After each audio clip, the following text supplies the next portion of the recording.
અહેમદાબાદ મિત્ર ન્યૂઝની ટોપ 10 ખબરોમાં આપનું હાર્દિક સ્વાગત છે. અમદાવાદમાંથી ન્યૂ યરની રાત્રે 242 દારૂડિયા ઝડપાયા. પોલીસે મોડી રાત્રે ઠેર ઠેર કોમ્બિંગ કરીને 242 દારૂડિયા ઝડપી લીધા હતા, જેમાં કેટલીક યુવતીઓ પણ સામેલ હતી. ચોંકાવનારી વાત એ છે કે પશ્ચિમ વિસ્તારમાં દારૂ પીધેલા દારૂ પીને ગાડી ચલાવતાના કેસો સૌથી વધુ નોંધાયા છે, જ્યારે પૂર્વ વિસ્તારમાં દારૂ પીવાના ઓછા કેસ નોંધાયા છે. દારૂડિયા તેમજ નશેડીઓને રોકવા માટે પોલીસ મેદાનમાં ઉતરી હતી અને ઠેર ઠેર ચેકિંગ હાથ ધર્યું હતું. વર્ષનો છેલ્લો દિવસ હોવાથી યંગસ્ટર દારૂ તેમજ ડ્રગ્સની મોજ કરવા માટે નીકળ્યા હતા, જેમને રોકવા માટે પોલીસ રાતે 8 વાગ્યાથી મેદાનમાં ઉતરી ગઈ હતી. ફોર્મ ભૂલી ગયેલા વિદ્યાર્થીને શિક્ષકે મુક્કા માર્યા. અમદાવાદની ઘાટલોડિયામાં આવેલી નાલંદા સ્કૂલમાં ધોરણ 9ના વિદ્યાર્થીને શિક્ષકે ધોળમાર માર્યો હતો. આભા કાર્ડ ન લાવતા શિક્ષકે વિદ્યાર્થીને ગળાના ભાગે મુક્કા માર્યા છે. વિદ્યાર્થીના પિતાએ અંગે સ્કૂલમાં ફરિયાદ કરી. ગ્રામ્ય ડીઈઓએ આ અંગે તપાસ સોંપતા એક ટીમ સ્કૂલે તપાસ માટે પહોંચી છે. વિદ્યાર્થીએ આ અંગે પિતાને જાણ કરી હતી અને તેના પિતાએ સ્કૂલમાં ફરિયાદ કરી. અમદાવાદમાં આજથી 2 પ્રોજેક્ટ પર અમલવારી શરૂ. ઘરમાં પાલતુ શ્વાન રાખવા રજીસ્ટ્રેશન અને રિક્ષામાં મીટર રાખવા ફરજિયાત. આજે 1 જાન્યુઆરી 2025થી મ્યુનિસિપલ કોર્પોરેશનની વેબસાઇટ પર ઓનલાઈન રજીસ્ટ્રેશનની પ્રક્રિયા શરૂ થઈ ગઈ છે, જ્યારે તેની સાથે સાથે આજથી રિક્ષામાં મીટર પણ ફરજિયાત થઈ ગયા છે. જો કોઈ આ નિયમનું ઉલ્લંઘન કરશે તો તેની સામે કાયદેસરના પગલાં લેવામાં આવશે.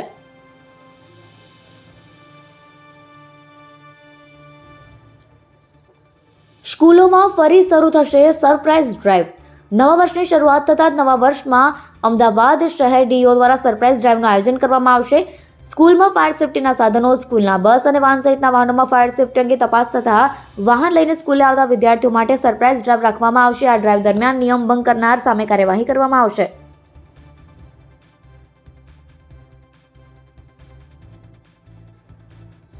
અમદાવાદ એરપોર્ટ પરથી દાણચોરી કરતા વધુ 2 ઝડપાયા. અમદાવાદના એરપોર્ટ પર મંગળવારે વહેલી સવારે જેદાથી આવેલી ફ્લાઇટમાં એક મહિલા પેસેન્જર હાથમાં કડા પહેરીને આવી હતી. આ મહિલાને કસ્ટમ વિભાગના અધિકારીએ શંકાના આધારે પૂછપરછ કરતા મહિલા ભાંગી પડી.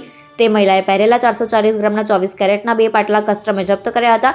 આ મહિલા 24 કેરેટ પાટલાને કસ્ટમના અધિકારીઓથી બચાવીને દાણચોરી કરી રહી હતી. 23 આઈપીએસ બાદ નવા વર્ષે 26 આઈએએસના પ્રમોશન. રાજ્યમાં 31 ડિસેમ્બરની મોડી રાત્રે 23 આઈપીએસ અધિકારીના પ્રમોશનના ઓર્ડર થયા બાદ આજે સવારે 26 આઈએએસ અધિકારીઓના પ્રમોશનના ઓર્ડર થયા છે, જેમાં રાજકોટના મ્યુનિસિપલ કમિશનર તુષાર સુમેરાથી લઈ કચ્છ ભુજ કલેક્ટર અમિત અરોરાનો સમાવેશ થાય છે. આ 26 આઈએએસમાંથી 9 અધિકારીઓને સિનિયર તરીકે પ્રમોટ કરવામાં આવ્યા છે.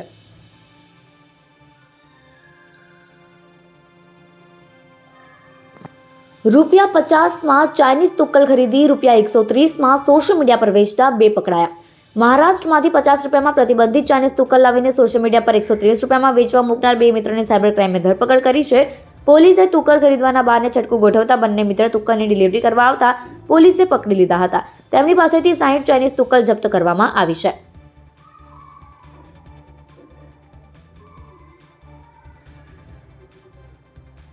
કચરા ગાડીની ટક્કરથી સાયકલ પર સ્કૂલે જઈ રહેલી ધોરણ 9ની વિદ્યાર્થીનીનું મોત.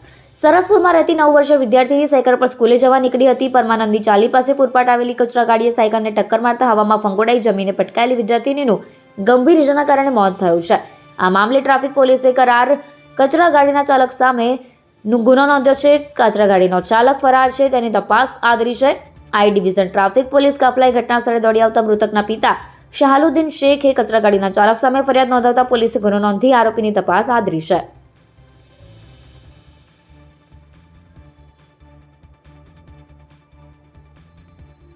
અમદાવાદમાં સૌથી વધુ હવા પ્રદૂષણ ગ્યાસપુર અને નવરંગપુરામાં.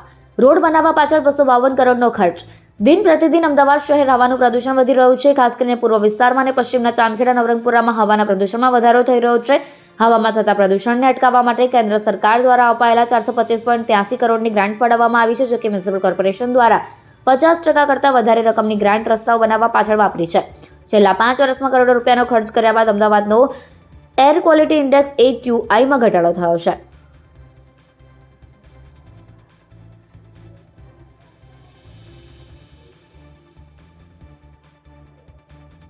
જાહેરમાં ગંદકી બદલ પશ્ચિમની 10 દુકાનો સીલ.